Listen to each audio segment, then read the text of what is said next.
الحمد لله الذي أنزل على عبده الكتاب ولم يجعل له عوجا وأشهد أن لا إله إلا الله وحده لا شريك له وأشهد أن سيدنا ومولانا محمدا عبده ورسوله أما بعد فأعوذ بالله من الشيطان الرجيم بسم الله الرحمن الرحيم خلق الموت والحياة ليبلوكم أيكم أحسن عملا صدق الله مولانا العظيم مولاي صل وسلم دائما أبدا على حبيبك خير الخلق كلهم۔ قابل احترام بزرگوں اور عزیز دوستو،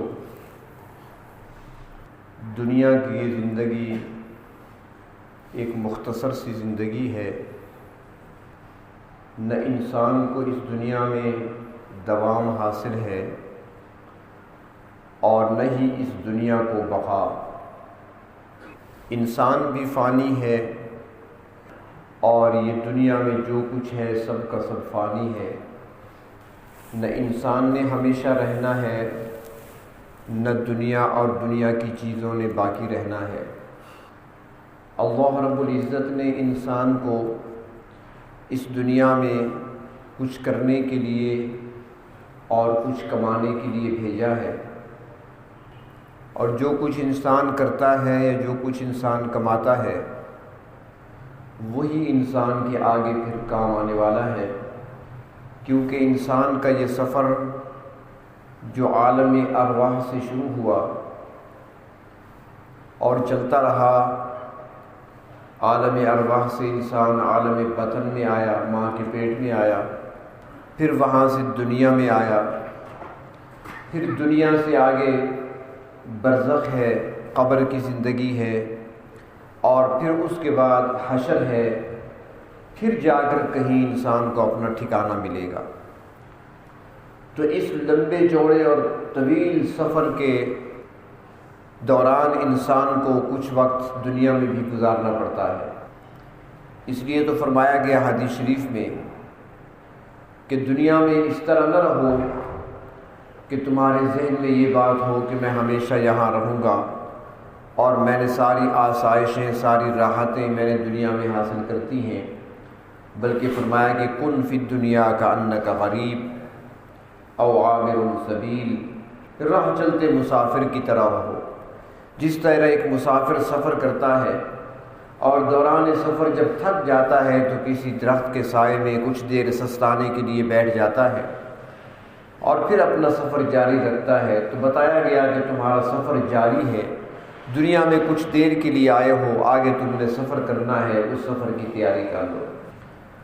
اور دنیا میں جو کچھ ہمیں نظر آتا ہے، بڑی بڑی نعمتیں نظر آتی ہیں، بڑی روشنیاں نظر آتی ہیں، بڑے دل فریب مناظر نظر آتے ہیں، بہت کچھ اللہ نے دنیا میں رکھا، لیکن یہ سب کچھ دنیا کی نعمتیں اور دنیا کی چیزیں عطا کرنے کے بعد فرمایا اللہ رب العزت نے کہ متاع الدنیا قلیل، یہ دنیا کا جو ساز و سامان ہے، دنیا میں پھیلی ہوئی جو چیزیں تمہیں نظر آتی ہیں، جو نعمتیں نظر آتی ہیں، یہ متاع قلیل کے سوا کچھ نہیں ہے، تھوڑا سا مال ہے۔ تو اب انسان دو طرح کے ہیں، ایک انسان وہ ہے جو اپنے سفر کو دیکھتا ہے کہ میں جہاں سے آیا ہوں میں نے کہیں اور بھی جانا ہے، اور جس طرف میرا سفر جاری ہے، جہاں میں جا رہا ہوں وہاں پر مجھ سے کچھ پوچھا بھی جائے گا، مجھ سے کچھ سوالات بھی ہوں گے، وہاں پر میں نے کچھ حساب بھی دینا ہے، تو وہ اگلے سفر کے لیے تیاری کرتا ہے، اس کے لیے اعمال تیار کرتا ہے، اس کے لیے نیکیاں کرتا ہے، اپنے رب کی رضا ڈھونڈنے میں لگا رہتا ہے، پروردگار عالم کے احکامات کے مطابق زندگی گزارتا ہے تاکہ اگلے سفر میں اس کو خوشیاں نصیب ہو جائیں۔ اور کچھ بندے ایسے بھی اللہ کے ہیں کہ جنہوں نے دنیا کو سب کچھ سمجھ رکھا ہے اور ان کا سب کچھ ان کی ساری تگ و دو اور ان کی دن رات کی محنتیں ساری کی ساری دنیا کے حصول کے لیے صرف ہوتی ہیں، تو یوں کہا جا سکتا ہے مختصر لفظوں میں کہ کچھ لوگ وہ ہیں، کچھ بندے اللہ کے وہ ہیں کہ جن کے دلوں میں اللہ رب العزت کی محبت ہے، دنیا کی کوئی قدر و قیمت ان کے دلوں میں نہیں پائی جاتی، اور دوسری قسم کے لوگ وہ ہیں جن کے دل دنیا کی محبت سے بھرے ہوئے ہیں۔ اس لیے فرماتے ہیں نا کہ انسان کا جو دل ہے اس کی مثال دی گئی کہ برتن کی مانند ہے۔ برتن میں بیک وقت ایک چیز آ سکتی ہے، دو چیزیں نہیں آ سکتی۔ ایک برتن میں آپ نے دودھ بھی ڈالا ہے تو اس میں سالن نہیں ڈال سکتے، یا سالن آئے گا یا دودھ آئے گا اس کے اندر، ورنہ دونوں چیزیں بیکار ہو جائیں گی۔ تو اس طریقے سے انسان کے دل میں یا اللہ کی محبت آئے گی یا پھر دنیا کی محبت آئے گی۔ اور یہاں پر یہ بات بھی سمجھنے کی ہے کہ دنیا کس چیز کو کہتے ہیں۔ ہمارے یہاں تو صرف نقدی کو کہا جاتا ہے نا کہ پیسہ، دولت، دنیا، یہ ساری دنیا ہے۔ حالانکہ فرماتے ہیں کہ ایسی بات نہیں، بلکہ ہر وہ چیز جو بندے کو اپنے پروردگار سے غافل کرنے والی ہو وہ دنیا ہے، چاہے وہ اولاد ہے، چاہے وہ مکان ہے، چاہے وہ سواریاں ہیں، چاہے دنیا کی کوئی بھی ایسی نعمت ہے کہ جس کے حصول کے لیے انسان اپنے ساری زندگی کو کھپا دے، اپنے رب کو بھول جائے، اپنے رب سے غافل ہو جائے، وہ اس کے لیے دنیا ہے۔ اور اس دنیا کی اللہ کے ہاں کوئی وقت نہیں ہے، اس کی کوئی قدر و قیمت نہیں ہے اللہ کے ہاں۔ دنیا کا حال تو یہ ہے کہ حضرت مولانا قاسم نانوتوی رحمۃ اللہ علیہ فرماتے تھے کہ سونا سب سے قیمتی دھات ہے، اور اگر اسی سونے کو کچھ دیر کے لیے مٹھی میں بند کر کے رکھو، اس کے بعد کھولو تو آپ کی مٹھی سے بدبو آنے لگے گی۔ سونا آپ نے مٹھی میں بند کیا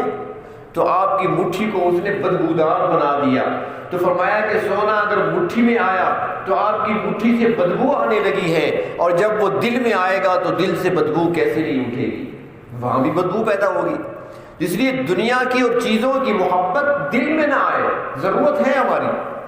ضرورت تو ہے ہماری، لیکن ضرورت کی حد تک ان کو رکھا جائے۔ حضرت پیران پیر حضرت خواجہ شیخ عبد القادر جیلانی رحمۃ اللہ علیہ تجارت بھی کیا کرتے تھے، اور تجارت میں یہ نہیں کہ ان کی چھوٹی سی کوئی دکان تھی، ان کے مال بردار سمندری بحری جہاز مال لے کر آیا کرتے تھے اور لے کر جایا کرتے تھے۔ ایک مرتبہ بیٹھے ہوئے کسی نے آ کر اطلاع دی کہ حضرت وہ آپ کا جو تجارتی ساز و سامان سے لدا ہوا جہاز جو آ رہا تھا، اطلاع ملی ہے کہ وہ سمندر میں ڈوب گیا ہے، سارا سامان آپ کا ڈوب گیا، سارا سرمایہ آپ کا ڈوب گیا۔ تو چند سیکنڈ کے لیے حضرت خاموش رہے، پھر فرمایا کہ الحمدللہ۔ کچھ دیر گزری، دوبارہ بندہ آیا اور اس نے آ کر اطلاع دی کہ حضرت وہ پہلی خبر غلط نکلی، جو آپ کا تجارتی سامان سے لدا ہوا جہاز جو آ رہا تھا وہ بخیریت کنارے لگ چکا ہے اور سامان کو اتارا جا رہا ہے، صحیح سالم سامان ہے، کوئی نقصان نہیں ہوا۔ حضرت چند لمحے خاموش رہے، پھر فرمایا کہ الحمدللہ۔ کسی نے سوال کر دیا کہ حضرت جہاز تجارتی سامان سے لدا ہوا، اس کے ڈوبنے کی اطلاع ملتی ہے تو آپ کہتی ہیں الحمدللہ، اور جب اس کے بچ جانے کی اطلاع ملتی ہے، بخیریت پہنچ جانے کی اطلاع ملتی ہے تو آپ وہی جملہ کہتی ہیں الحمدللہ۔ یہ بات ہمیں سمجھ نہیں آئی۔ حضرت مسکرا کر کہنے لگے کہ بیٹا، جب پہلے مجھے اطلاع ملی کہ جہاز ڈوب گیا، تیرا سارا سرمایہ پانی میں ڈوب گیا، غرق ہو گیا سب کچھ، تو میں نے اپنے دل کی طرف دیکھا تو وہاں پر کوئی غم نہیں تھا۔ اپنے دل کی طرف جھانکا، وہاں پر کوئی غم نہیں تھا اس بات کا، تو میں نے اللہ کا شکر ادا کیا، اللہ شکر ہے کہ دنیا کی محبت میرے دل میں نہیں ہے۔ اور پھر جب مجھے اطلاع دی گئی کہ جہاز کنارے لگ چکا ہے، تجارتی سامان اتارا جا رہا ہے، بخیریت سب کچھ پہنچ گیا ہے، تو پھر میں نے دل کی طرف دیکھا تو وہاں پر کوئی خوشی نہیں تھی، تو میں نے کہا الحمدللہ۔ یعنی دنیا ضرورت تو ہے، استعمال تو کرنی ہے، سب کی ضرورت ہے، چاہے وہ پیر ہو، چاہے وہ عالم ہو، چاہے وہ حافظ ہو، چاہے دکاندار ہو، چاہے وہ سیاستدان ہو، چاہے وہ سائنسدان ہو، کوئی بھی ہو،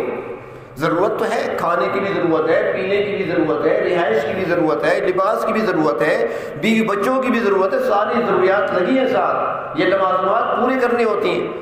یہ ضرورتیں ہیں، لیکن ضرورت کے حد تک یہ دل میں نہیں اترنی چاہیے، کیونکہ دل کے اندر اگر ان چیزوں کی محبت آ گئی، دنیا کی محبت آ گئی، تو پھر اللہ کی محبت اس دل میں نہیں آیا کرتی۔ اور انسان جو عمل کرتا ہے نا، اور عمل کرنے میں جو آسانی ہوتی ہے، اس کے دو سبب ہیں،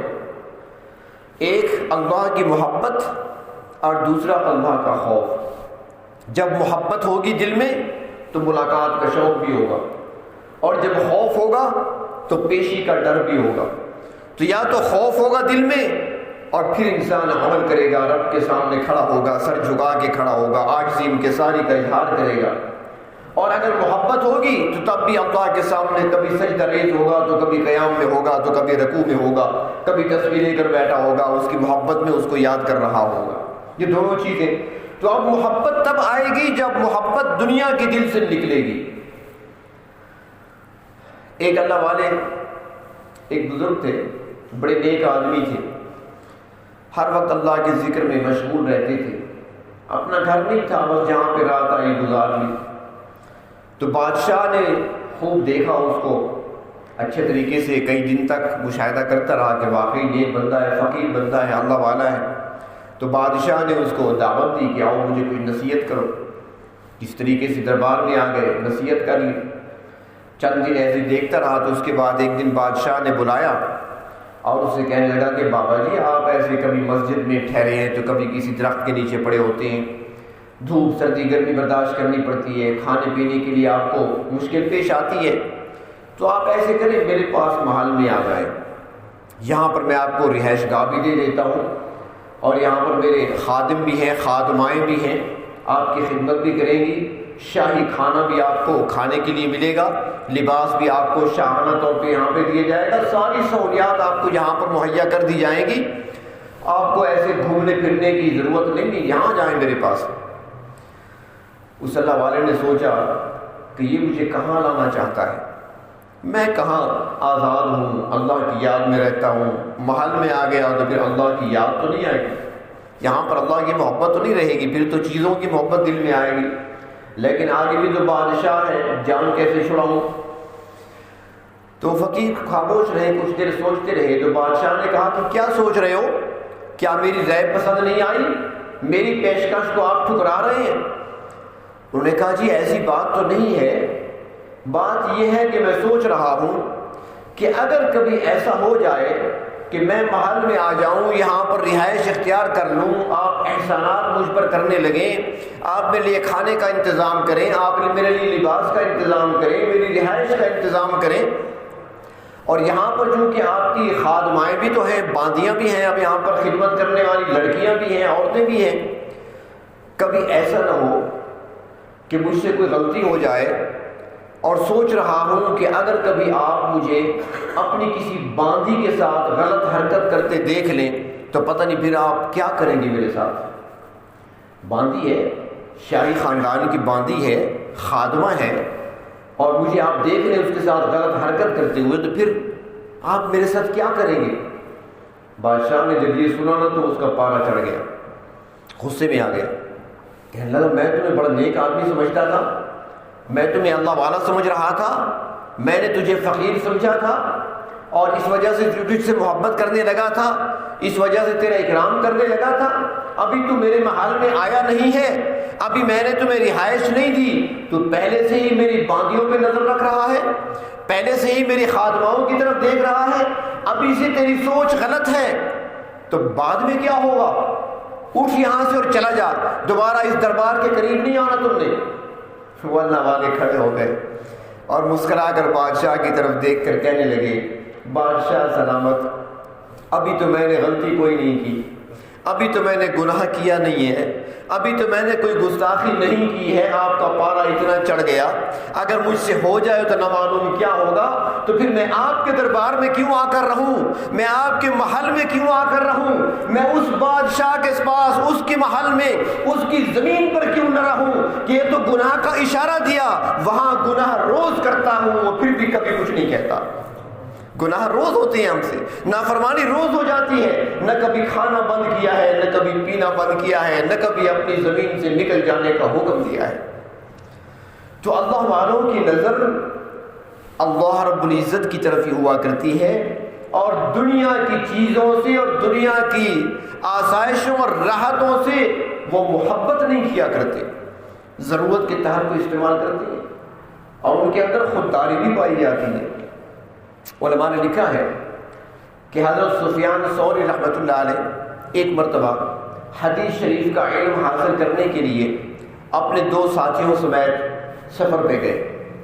کسی شہر میں جا کر ان کا قیام تھا، شاید بغداد میں یا کسی اور شہر میں، وہاں پر ان کا قیام تھا۔ مدرسے میں داخلہ لیا تو ان سے کہا گیا کہ مدرسے میں رہنے کی جگہ تو ہے نہیں، اپنی رہائش کے لیے انتظام خود کر لو۔ چنانچہ انہوں نے مشورہ کیا کہ بھئی ایسے کرتے ہیں، کسی مسجد میں ٹھہر جاتی ہیں، دن کو پڑھنے چلے جایا کریں گے، شام کو مسجد میں آ جائیں گے۔ چنانچہ اب مسجد میں قیام ہے، مدرسے جاتے ہیں، سارا دن پڑھتے ہیں، شام کو آ جاتے ہیں۔ جو ذات راہ ساتھ لے کر گئے تھے کھانے پینے کی اشیاء وہ ختم ہو گئی۔ اب جب سب کچھ ختم ہوا، آپس میں مشورہ کیا کہ کھانے پینے کی چیزیں تو آج ختم ہو گئی اور ابھی ہمارا سبق باقی ہے، ہم نے مزید کچھ دن ابھی ٹھہرنا ہے، تو اب ایسے کرتے ہیں کہ 2 ساتھی سبق پڑھنے چلا جایا کریں اور ایک ساتھی مزدوری کرنے چلا جائے۔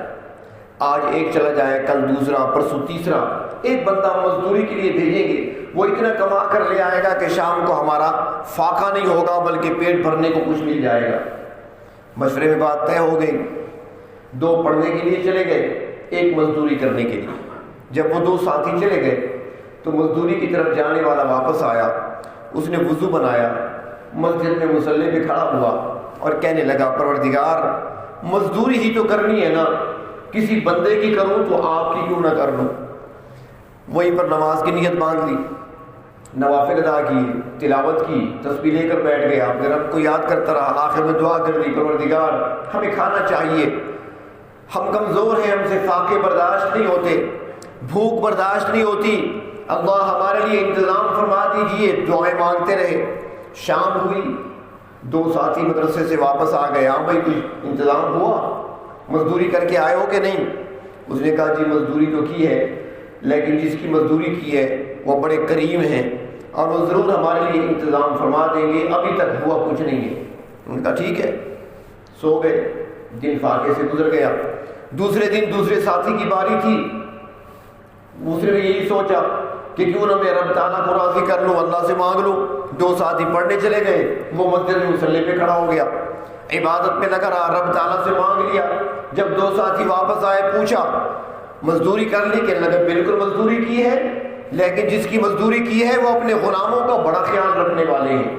جس کی میں نے مزدوری کی ہے وہ اپنے غلاموں کا بڑا خیال رکھتے ہیں اور وہ مزدوری حد سے بڑھ کر دیا کرتے ہیں، امید ہے کہ زیادہ ملے گی لیکن ابھی تک ملی کچھ نہیں۔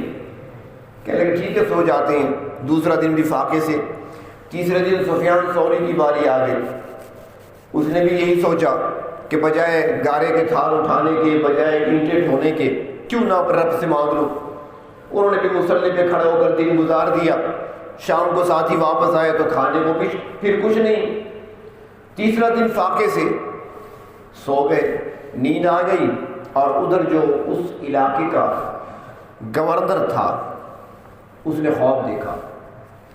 اس نے خواب دیکھا اور خواب کے بعد اس کی آنکھ کھلی۔ جب اس کی آنکھ کھلی تو اس نے چھت پر آہٹ محسوس کی کسی کی چلنے کی، اور اس کے بعد اسے ایسے لگا جیسے سیڑھیوں کے ذریعے سے کوئی اتر رہا ہے میرے محل میں۔ تو بڑا پریشان ہوا کہ سارے چاروں طرف پہرے دار کھڑے ہیں اور یہاں میرے اس چھت پر کون آ گیا، نیچے کون اتر رہا ہے۔ ابھی یہ سوچ ہی رہا تھا، اپنے بستر پہ بیٹھا تھا کہ سامنے سے کالے رنگ کی بہت بڑی بلا ظاہر ہو گئی، جس نے شیر جیسا پنجہ سامنے کھولا ہوا تھا، اور اس نے آتے ہی کہا اے گورنر، تو آرام سے میٹھی نیند سو رہا ہے اور تیرے شہر میں سفیان ثوری بھوکا ہے، تیرے شہر میں سفیان ثوری بھوکا ہے، جلد اس کے کھانے کا انتظام کر ورنہ تھپڑ لگے گا تجھے۔ وہ کہہ کر وہ چیز تو چلی گئی۔ یہ ڈر گیا، اس نے فوراً اپنے دربانوں کو بلایا، بندوں کو بلایا، آؤ بھائی جلدی کرو، تلاش کرو سفیان ثوری کون ہے، کہاں پہ ہے۔ تلاش کرتے کرتے کرتے مسجد تک جا پہنچے، پتہ چل گیا کہ 3 طالب علم ہیں، ان میں ایک سفیان ہے۔ تو ان سے کہا گیا کہ آپ کو گورنر صاحب بلا رہے ہیں، انہوں نے خواب دیکھا ہے اور خواب کے بعد ایسا واقعہ بھی پیش آیا، تو لہٰذا وہ آپ کو کچھ دینا چاہتے ہیں۔ ساتھیوں نے مشورہ کیا کیا جائے۔ مشورہ کرتے ہیں کہ دنیا کے ٹکوں کی خاطر ہم چل کر گورنر کے دروازے پہ جائیں، جس رب نے اب تک ہمیں کھلایا پلایا ہے اب بھی وہی پروردگار ہمیں کھلائیں گے، اور ضروری تو نہیں کہ ہمارا پیٹ روٹی سے بھرے، ہمارا پیٹ پروردگار سبحان اللہ کہنے سے بھی بھر سکتے ہیں۔ جو باقی دن ان کے وہاں پہ جو گزرے فرماتے ہیں کہ وہ اللہ کا ذکر کرنے سے ان کے پیٹ بھر جایا کرتے ہیں۔ تو دنیا کی محبت ان کے دلوں میں نہیں گھس سکی۔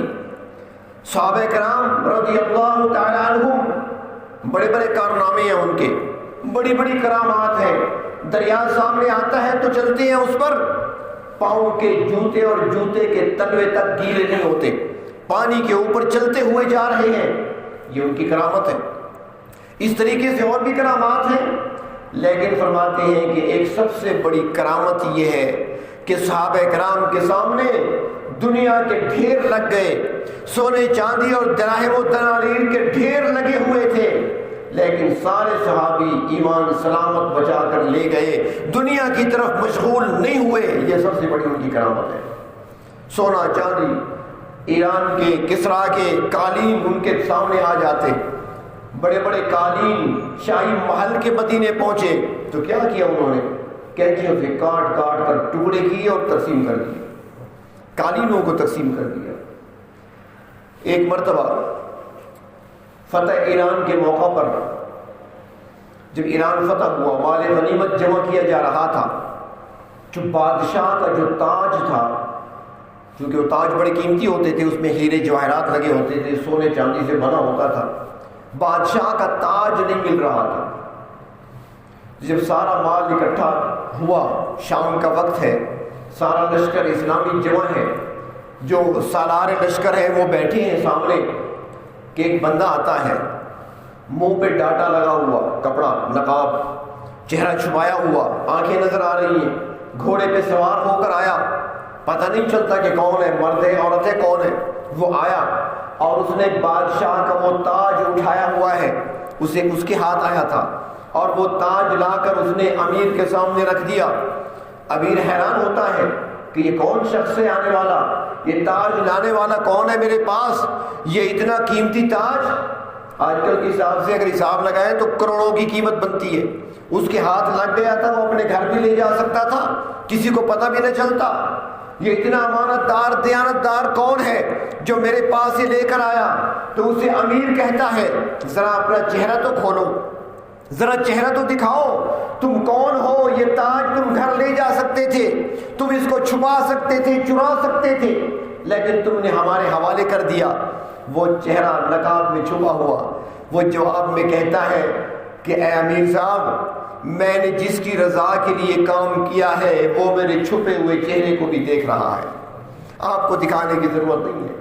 میں نے جس کے لیے کام کیا نام نمود کے لیے نہیں کیا کہ لوگ دیکھ کر کہیں کہ فلاں شخص نے اتنا کارنامہ انجام دیا، فلاں شخص اتنا امین ہے، اتنا دیانتدار ہے، نہیں، میں نے جس رب کی رضا کے لیے کیا ہے وہ رب تعالیٰ میرے صورت کو بھی جانتے ہیں، میرے دل کو بھی جانتے ہیں، میرے ارادوں کو بھی جانتے ہیں۔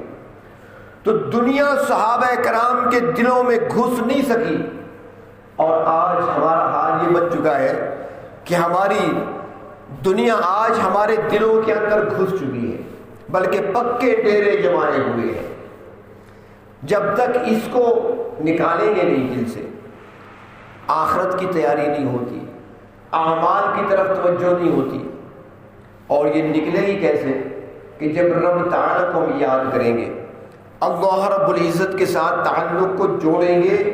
ذکر کے ذریعے سے،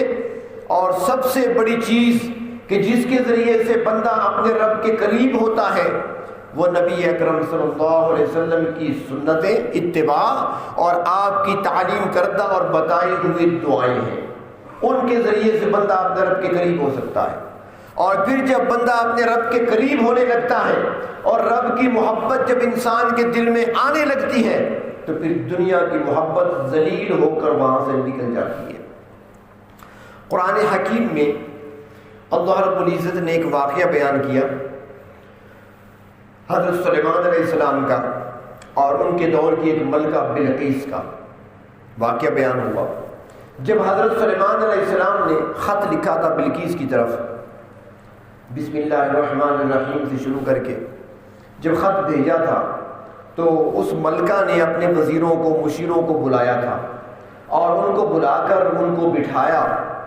اور مشورہ لیا کہ کیا کیا جائے۔ یہ خط آیا ہے، کیا جنگ کی تیاری کریں، مقابلہ کریں، یا ان کے ساتھ صلح کر لیں، یا ان کو ٹیکس ادا کریں، کیا کریں؟ مشورہ ہو رہا تھا۔ تو اسی مشورے کے دوران جب آراء آ رہی تھی تو اس ملکہ نے کہا تھا، لیکن اس عورت نے کیا مشورہ دیا اور اس نے کون سے جملے کہے، اللہ رب العزت نے وہ جملے کلام مقدس میں بیان کر دیے۔ اس نے کہا تھا ان الملوک اذا دخلوا قریۃ، کہ جب بھی کوئی بادشاہ کسی علاقے میں، کسی بستی میں داخل ہوتے ہیں، افسدوها، وہاں پر بگاڑ پیدا ہو جاتا ہے، فساد مچاتے ہیں، انقلاب برپا ہو جاتا ہے، وجعلوا عزت اہلها اذلہ، اور وہاں کے جو معزز لوگ ہیں، عزت دار لوگ ہیں، وہ ذلت میں ڈوب جاتی ہیں، وہ ذلیل کر دیے جاتے ہیں۔ یعنی جب کوئی قوم فاتح بن کر، کوئی بادشاہ فاتح بن کر کسی علاقے میں داخل ہوتا ہے تو یہی کچھ ہوتا ہے، یہ بھی اپنے ذہن میں رکھو۔ تو اس کے تحت لکھا ہے، کچھ اللہ والے فرماتے ہیں کہ ان الملوک اذا دخلوا قریۃ، وہ اس کی تفسیر روحانی انداز سے کرتے ہیں، صوفیانہ انداز سے۔ فرمایا کہ تم اللہ کی محبت کو حاصل کرو، اللہ کی محبت کے حصول میں لگ جاؤ۔ ان الملوک اذا دخلوا قریۃ، کہ جب مالک الملک کی محبت دل کی بستی میں اترنے لگتی ہے، افسدوها، یہاں پر انقلاب برپا ہو جاتا ہے، وجعلوا عزت اہلها اذلہ، وہ دنیا جو معزز بن کر اندر بیٹھی ہوئی تھی ذلیل بن کر وہاں سے نکل جاتی ہے۔ تو اللہ کی محبت جب دل میں آتی ہے تو پھر دنیا کی محبتیں نکل جایا کرتی ہیں، اور جب دنیا کی محبت نکل جاتی ہے، اللہ کی محبت دل میں باقی رہ جاتی ہے، تو وہ انسان کامیاب ہو جاتا ہے، وہ انسان کامران ہو جاتا ہے۔ تو آج ہمارے دل دنیا کی محبتوں سے بھرے ہوئے ہیں، دنیا کی محبتوں سے لبریز ہیں۔ حدیث شریف میں آتا ہے، نبی کریم صلی اللہ علیہ وسلم کسی صحابی کے گھر تشریف لے جا رہے تھے، جہاں تشریف لے جا رہے تھے اس گھر سے پہلے ایک اور گھر تھا انصاری صحابی کا، اس سے گزر کر جاتے تھے۔ تو اس نے سوچا کہ نبی اکرم صلی اللہ علیہ وسلم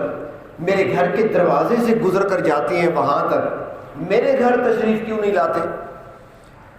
تو ایک دن اس نے عرض کر دیا، یا رسول اللہ صلی اللہ علیہ وسلم میرا گھر راستے میں ہے، آپ وہیں سے گزرتے ہیں، تو آپ میرے ہاں بھی تو کبھی تشریف لائیں نا، میرے ہاں تشریف کیوں نہیں لاتے؟ تو آپ نے کیا جواب دیا؟ آپ نے ارشاد فرمایا، میں تیرے گھر نہیں آ سکتا اس لیے کہ تیرے گھر میں کتا ہے، تیرے گھر میں کتا ہے۔ جس گھر میں کتا ہو وہاں نہ رب کے رحمت کے فرشتے داخل ہو سکتے ہیں، اور نہ ہی وہاں پر اللہ کے رحمت والے نبی داخل ہوتے ہیں۔ گھر میں کتا ہے، جب تک نکالو گے نہیں میں نہیں آ سکتا۔ اور ہمارے دل کے اندر کتنے کتے پڑے ہوئے ہیں، کتنے کتے پڑے ہوئے ہیں، ناپاک چیز ہے نا کتا، تو دنیا کی چیزیں بہت ساری ناپاک ہیں، ہم نے دل میں پال رکھا ہے ان کو۔ تو اللہ کی رحمت کیسے آئے دل کے اندر، اللہ کی محبت کیسے آئے دل کے اندر؟ تو دنیا ہماری ضرورت ضرور ہے، لیکن ضرورت کی حد تک رکھا جائے، دل کے اندر اس کو نہیں اترنا چاہیے، دل میں اس کی محبت نہیں ہونی چاہیے۔ اور اس کو نکالنے کے لیے سب سے بہتر طریقہ جو اللہ کے محبوب صلی اللہ علیہ وسلم نے رب تعالیٰ سے جوڑنے کا بتایا ہے وہ دعاؤں کے ذریعے سے ہے۔ مسنون دعائیں، ان کو یاد کر لیں، چھوٹی چھوٹی دعائیں ہیں، چھوٹی چھوٹی دعائیں، ہر کام کی اپنی دعا ہے۔ اگر ہفتے میں ایک دعا بھی یاد کریں نا تو مہینے میں 4 دعائیں یاد کر سکتی ہیں، چھوٹے چھوٹے الفاظ ہیں۔ اور ایک خاص دعا یہ لازماً آپ ہر نماز کے بعد ضرور پڑھا کریں۔ اللہم انی اسألک حبک، یا اللہ میں آپ سے آپ کی محبت کا سوال کرتا ہوں، اپنی محبت عطا فرما دیجیے۔ دو چیزیں ہم اپنی دعاؤں میں بھول جاتے ہیں، دو چیزیں۔ آج آپ کو ایسے بندے ملیں گے جو مسجد میں بیٹھے ہوں گے، مصلی پہ بیٹھے ہوں گے، زاروں قطار رو رہے ہوں گے، ہاتھ اٹھے ہوں گے، دامن آنسوؤں سے تر ہوگا۔ کوئی شادی کے لیے کچھ مانگ رہا ہے، کوئی رشتہ مانگ رہا ہے، تو کوئی کاروبار اللہ سے مانگ رہا ہے، کوئی کیا مانگ رہا ہے، کوئی کیا مانگ رہا ہے، بیٹھے ہیں آنسو بہ رہے ہیں، مسلسل روتے جا رہے ہیں، اللہ سے مانگتے جا رہے ہیں، گڑ گڑا رہے ہیں، رو رہے ہیں، راتوں کو اٹھ اٹھ کر اللہ سے مانگ رہے ہیں دنیا کی چیزیں، یا کسی اللہ والے کے پاس، کسی عالم کے پاس جا کر بیٹھتے ہیں تو یہی دعائیں اپنے لیے کراتے ہیں، چیزیں مانگتے ہیں۔ آپ نے کبھی نہیں دیکھا ہوگا کہ کوئی شخص مسجد میں بیٹھا ہو، کوئی شخص گھر میں مصلی پہ بیٹھا ہو اور رب تعالیٰ سے رب کی محبت مانگ رہا ہو۔ آج یہ کمی ہمارے اندر ہے۔ مانگا کرتے تھے لوگ اللہ سے، اللہ کی محبت مانگا کرتے تھے۔ نبی اکرم صلی اللہ علیہ وسلم نے ہمیں تعلیم دی ہے، آپ صلی اللہ علیہ وسلم خود بھی دعا کیا کرتے تھے، اللہم انی اسألک حبک وحب من یحبک، اللہ اپنی محبت عطا فرما اور ان کی محبت عطا فرما جو آپ سے محبت کرتے ہیں، ان بندوں کی محبت بھی عطا فرما۔ اور آپ خود فرمایا کرتے تھے، دعا کیا کرتے تھے کہ اے میرے پروردگار کہ میرے لیے اپنی محبت ایسی بنا دے، اللہم اجعل حبک، اپنی محبت میرے لیے ایسی بنا دے کہ احب الی من نفسی، جو میری اپنی جان سے، اپنی نفس سے بھی زیادہ مجھے عزیز ہو، ومن اہلی، گھر والوں سے بھی زیادہ ہو، سب سے بڑھ کر اللہ آپ کی محبت میرے دل میں آئے۔ اور اگلا جملہ کیا فرمایا کہ انسان جب تھکا ہوا ہو، گرمی کا موسم ہو، پیاس لگی ہو، تو اس وقت انسان کو سب سے پسندیدہ چیز کیا ہوتی ہے، مرغوب چیز کیا ہوتی ہے؟ ٹھنڈا پانی ہوا کرتا ہے کہ ٹھنڈا پانی ایک گلاس مجھے مل جائے۔ اللہ کے نبی نے فرمایا اے پروردگار اپنی ایسی محبت عطا فرما من الماء البارد کہ جو ٹھنڈے پانی سے بھی زیادہ مجھے پیاری ہو، ایسی محبت مانگی۔ یہ ساری تعلیم ہے ہمارے لیے، بتایا گیا ہمیں، سکھایا گیا ہے۔ تو ایک تو یہ دعا کرتے ہوئے آپ نے کسی کو نہیں دیکھا ہوگا، لہذا آپ آج سے یہ دعا کرنا بھی شروع کر دیں، اللہ سے مانگیں، لیکن مانگیں اس طرح کہ جس طرح دنیا کی چیزیں مانگتے ہیں نا، رو رو کر اللہ سے مانگتے ہیں، گڑ گڑا کر اللہ سے مانگتے ہیں، اس سے کہیں زیادہ طلب اور طلب کے ساتھ اللہ سے مانگیں۔ اور دوسری چیز جو آپ نے کبھی کسی کو دعا کرتے نہیں دیکھا ہوگا، وہ چیز کیا ہے کہ اللہ دنیا کی محبت کو میرے دل سے نکال دے۔ یہ دعا بھی آپ نے کسی کو مانگتے ہوئے نہیں دیکھا ہوگا، یہ دعا بھی کریں۔ دنیا مانگیں اللہ سے، دنیا کی چیزیں مانگیں، نعمتیں مانگیں، ہماری ضرورت ہے ہر چیز مانگیں، جوان اللہ سے رشتہ بھی مانگے، شادی بھی مانگے، اولاد بھی مانگے، مکان بھی مانگے، سواری بھی مانگے، ساری چیزیں مانگیں، لیکن ساتھ یہ بھی مانگیں اللہ اپنی محبت بھی عطا فرما، اور یہ دعا بھی مانگیں کہ اللہ دنیا کی محبت کو اور دنیا کی چیزوں کی محبت کو ہمارے دلوں سے نکال دے۔ دل کے اندر یہ محبت نہیں ہونی چاہیے۔ ضرورت کے تحت وہ ساری ضروریات ہیں، ہر شخص کی ضروریات ہے، رہنا بھی ہے، لباس بھی پہننا ہے، مکان بھی چاہیے، سواری بھی چاہیے، ہر ایک کو چاہیے، مانگیں اللہ سے۔ اللہ تبارک و تعالیٰ عطا فرماتے ہیں، لیکن ان چیزوں کو دل کے اندر نہ رکھیں، کیونکہ جب یہ دل کے اندر آئی تو پھر یہ ساری برائیوں کی جڑ یہی ہے۔ آج جتنے جرائم ہوتے ہیں مالی لحاظ سے، چاہے وہ رشوت کی صورت میں ہو، چاہے ذخیرہ اندازی کی صورت میں ہو، چاہے وہ دھوکے کی صورت میں ہو، چاہے وہ تاجر کے جھوٹ بولنے کی صورت میں ہو، چاہے وہ سود کی صورت میں ہو، یہ ساری جتنی چیزیں ہیں پیچھے اس کی جڑ کیا ہے، بنیاد کیا ہے؟ دنیا کی محبت، یہ بنیاد ہے۔ اس لیے فرمایا گیا ہے کہ دنیا کی جو محبت ہے یہ ساری بیماریوں کی جڑ ہے۔ اگر محبت دل میں نہیں ہوگی تو یہ کوئی بیماری پیدا نہیں ہوگی۔ پھر ہر موقع پر انسان سوچے گا، ہر موقع پر انسان یہ سوچے گا کہ کہیں میں رب کی نافرمانی تو نہیں کر رہا، کہیں مجھ سے غلطی تو نہیں ہو رہی، کہیں میرا رب مجھ سے ناراض تو نہیں ہو جائے گا۔ پھر قدم قدم پر یہ سوچے گا، اور جب دنیا کی محبت دل میں ہوگی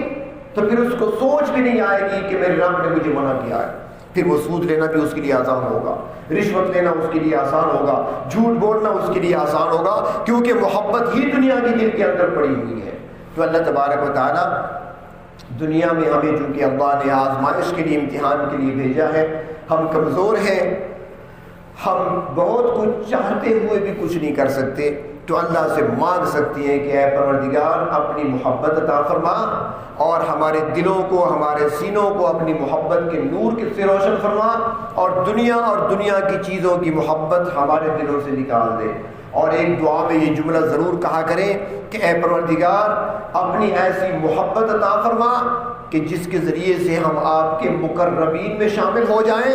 اور اپنا ایسا خوف عطا فرما کہ جس کے ذریعے ہم اللہ آپ کی نافرمانی سے بچ جائیں۔ وآخر دعوانا ان الحمد للہ۔